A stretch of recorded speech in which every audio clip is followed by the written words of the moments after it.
Welcome in. We got another episode of the Face Mask Podcast for you. It's Nick Payne. Hope you guys are enjoying the playoffs as much as I have so far. We got the divisional round coming up this weekend. The old mantra, I think it's officially time we could say this is old. The old mantra is that this upcoming weekend was the best weekend of football as far as quality of the product goes. Right? It's the biggest collection of the best teams that are remaining. It's the final eight. Final eight teams. The winners this week advance for the right to play to go to the Super Bowl. So these are going to be good matchups featuring really good teams. But I might be ready to say super wild card weekend, except for maybe one game. The Bears-Saints game was kind of boring. Sorry, Nickelodeon. Loved the broadcast, but the game itself was boring. But from start to finish, Saturday and Sunday were awesome. If you're a West Coaster like me, you pretty much were able to just wake up and watch football all day. It was like Red Zone. I mean, obviously one game at a time, but it was all day. 3 games each instead of 2. We had 2 really good games on Saturday. No, I'm sorry. There were 3 good games on Saturday. And then there were 2 really good games on Sunday. One was, like I said, Bears-Saints was kind of a clunker, but hey, I'll take bad football over pretty much anything else. So hopefully you enjoyed the weekend. I'm pretty happy to say I got a lot of picks right as far as DFS. I pushed Josh Allen pretty hard. I pushed the Stephon Diggs stack. Diggs came on strong, caught a touchdown late. I pushed Cam Akers as a running back in the Seahawks-Rams game. That worked out. I pushed the Bucs offense Saturday night. I didn't like Mike Evans as much coming off of the injury, but he proved that once again he's awesome.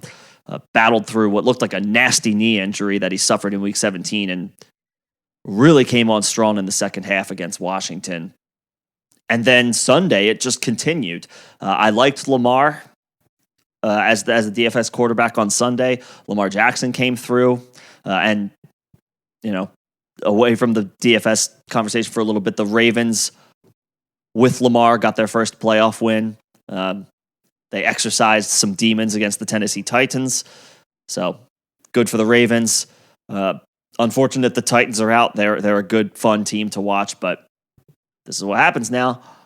The best teams are remaining, which means somebody's eventually got to go home. Saints-Bears, kind of a snooze fest. Saints rolled over Chicago. Pretty easy win for them. And then Sunday night, how about those Cleveland Browns? Got up to a 28-0 lead. Held on for the win despite it was a valiant effort by the Steelers in the second half, but Ben Roethlisberger did not look good. He put up big numbers, but was turning the ball over, was inaccurate. And the Browns went into Pittsburgh where they had not won in 17 years and came in a playoff game and closed the doors on the Steelers season. It was an awesome weekend for football all around. I hope you enjoyed it, but we're moving on. So today, let's go to the Saturday slate. We're back to 2 games each on Saturday and Sunday. A little sad, but the quality should be good for all 4 games, or that's what you at least expect. So let's get right to it. The Los Angeles Rams, who went into Seattle and upset them. It was weird. Backup quarterback Jared Goff went in there and helped the Rams get a win. And now, for their efforts, they get to go on the road and play the Green Bay Packers, the top seed, the only seed in the NFC that had a bye week. So you've got a well-rested Aaron Rodgers waiting at the frozen tundra. This I mean, I don't know how many people you're going to have predicting that the Rams win this game. The Packers, like I said, are rested. They're at home. They are the best team in the NFC. They have the friendly confines of Lambeau to help them out. Obviously, no fans this year, but the weather more than in Green Bay, more than most places, can play a big factor. And on top of that, you've got the team coming from sunny California, sunny Los Angeles, having to play there. So tough spot for the Rams. It should be a good game. The Packers are strong on defense, but they're not totally shut down, especially against the run. And that's what the Rams are doing best right now. Cam Akers got the ball 30 times, and he looked like a man among boys out there. He's getting Todd Gurley levels of workload right now. Todd Gurley of old. LA Rams Todd Gurley, not Atlanta Falcons Todd Gurley. Cam Akers is getting that level of workload, and he is producing, and they need him to. Obviously, Goff was not able to start the game against the Seahawks, still battling an injured thumb, had thumb surgery the week leading up to the game, so he's not 100%. And you can kind of say the same for the Rams in general. I mean, John Wofford, the quarterback who did start, suffered a stinger on what I think was a dirty hit by Jamal Adams. So he had to go to the hospital. Reports are he's okay, but he's on the injury report as well. And then some of the names you are familiar with: Aaron Donald didn't practice today. We're recording on Tuesday. With a rib injury. Cooper Kupp sat out with a knee injury. You would expect these guys to be okay.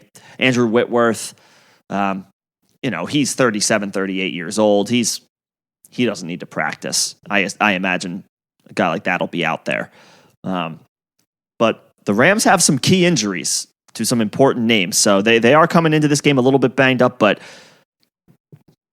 like I just said, the aforementioned Cam Akers, he's not on the injury report, and they may need him to be their best player if they're going to have a shot in this game, because you can run on the Green Bay Packers. Their run defense is not very good. Running backs have had plenty of success against the Packers this year.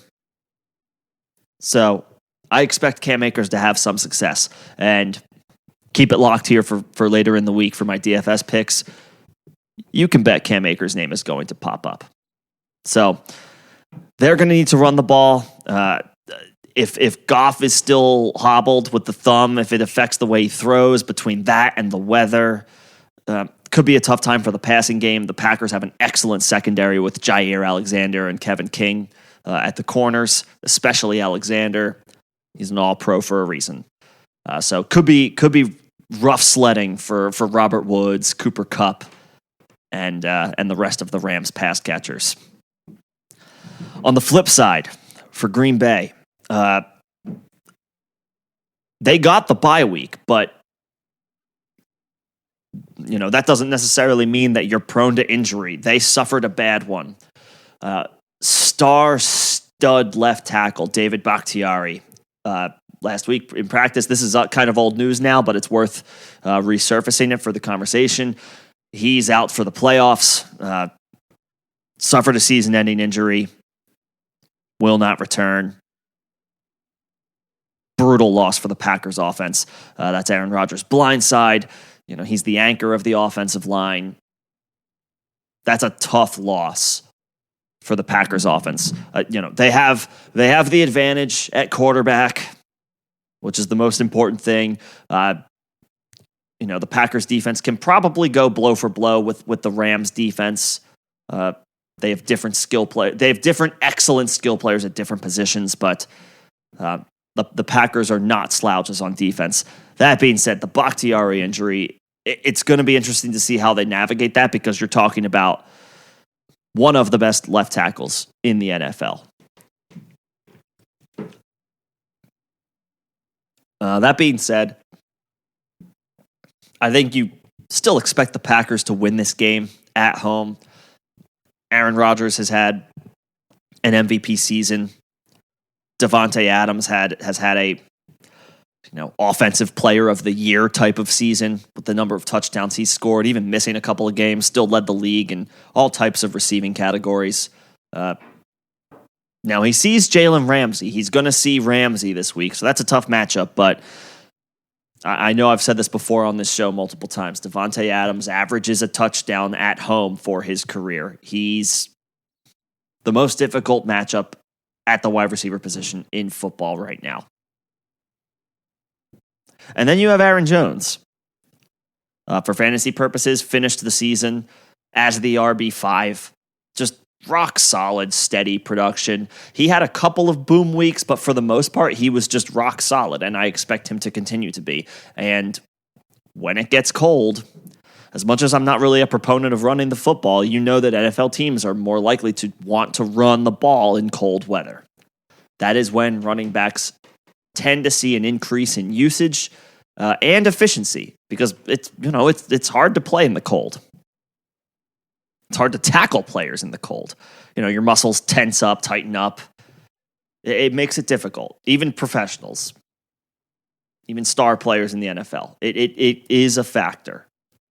So the running backs get stronger. So you can say the same for Jamal Williams if he's back healthy.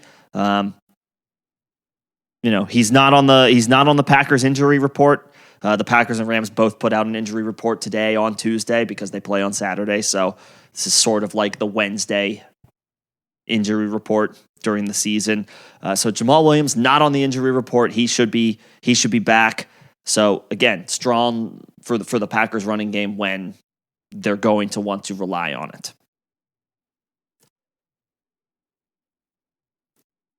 Yeah, I mean, the Packers are going to win this game. I feel comfortable saying that.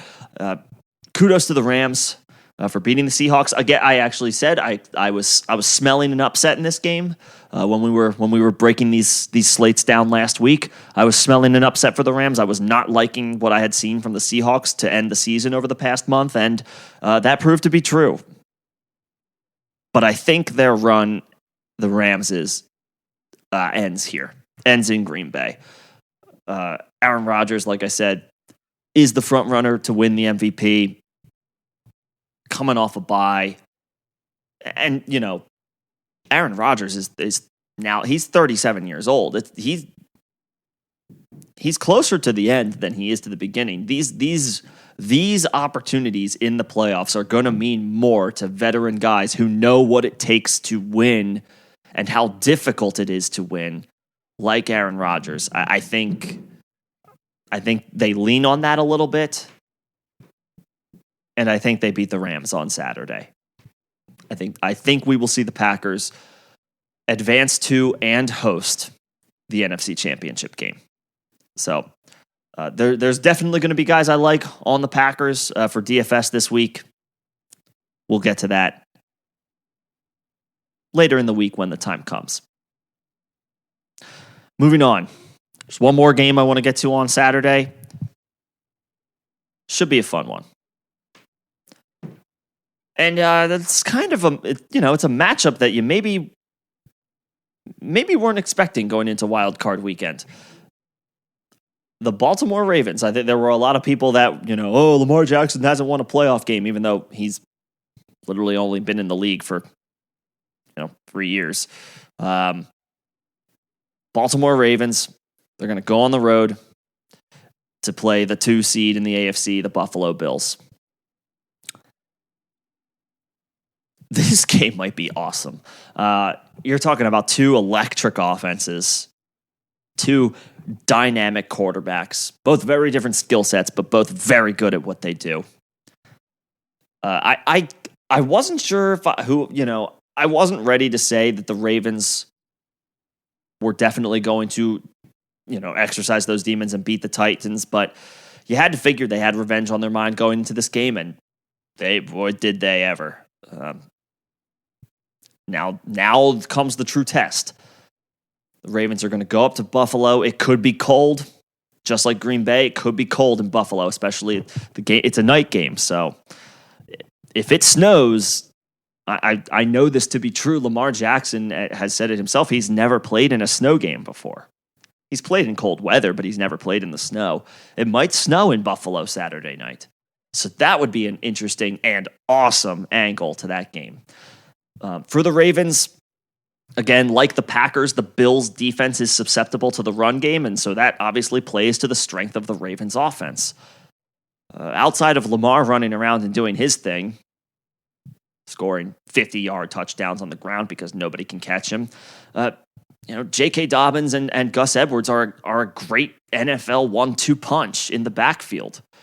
And they're going to rely on them. They're going to rely on all three of those players. The backfield will once again be what the Ravens go to move the ball down the field, keep the Bills keeps the Bills offense on the sideline. And it's exactly what the Ravens want to do to begin with. So this is a tough matchup for the Buffalo defense.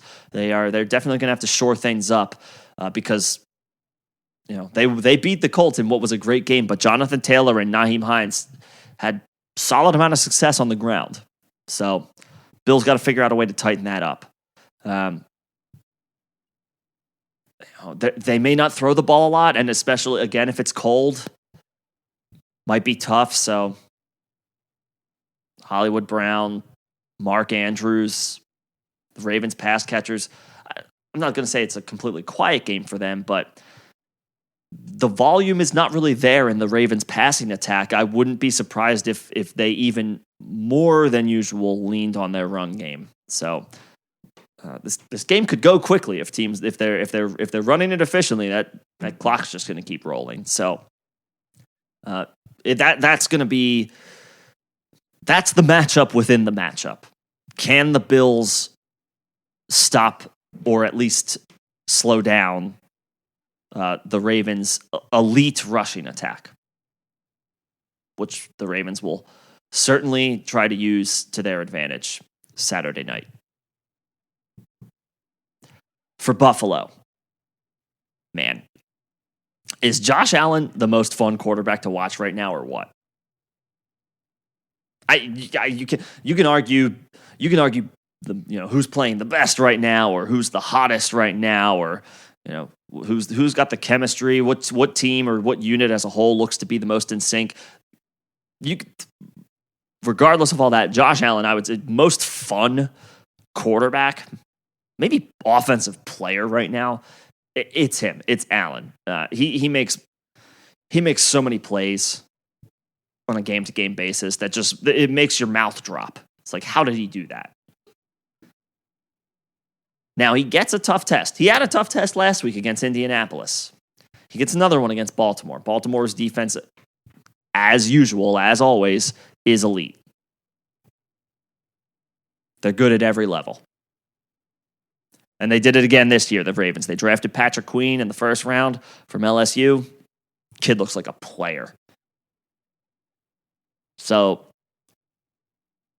year in, year out, this Ravens defense has to be respected. So it's going to be a tough spot for the Bills, and they're battle tested. The Ravens are, they're an organization that goes to the playoffs seemingly every year.